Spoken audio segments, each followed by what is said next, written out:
Et Vini a le droit de se faire plaisir. Aujourd'hui, moi, je vous le dis, j'ai trouvé que c'était un Vini cohérent. Un Vini qui jouait pour ses coéquipiers, un Vini qui avait la tête levée, un Vini qui essayait vraiment de faire des choses collectives. C'est un Vini qui venait provoquer, mais qui lâchait le ballon. Il essayait de trouver des solutions de passe entre deux, trois joueurs parce que la défense d'Alavés était basse. Donc forcément, il y a beaucoup de joueurs autour de lui. Donc forcément, il n'y a pas de mouvement. Donc c'est dur de trouver des situations. Il n'y a personne qui lui propose réellement. Quand il est devant, il n'y a personne qui est dans l'axe.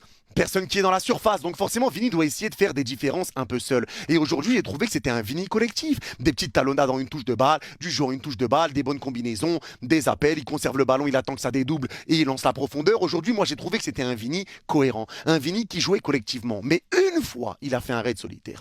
Une fois, Mbappé n'est pas capable de rien dire. Mbappé pète un câble. Là, je suis là, fais la passe. Alors que sur cette même action, le joueur qui était le mieux placé, je sais plus c'était qui était à droite et qui était seul, à la limite, c'est lui qui aurait dû être servi. Mais à un moment donné, Vini a le droit de se faire plaisir aussi. Il a le droit de kiffer. Quand tu vois Mbappé qui envoie des frappes à 40 mètres à toute berzingue, personne ne lui dit rien. Personne ne dit rien. Quand Mbappé tente sa chance, je ne sais où, la frappe qui tente aux 40 mètres en deuxième mi-temps, personne ne dit rien. Personne ne dit rien. À un moment donné, ça doit être aussi une cohérence.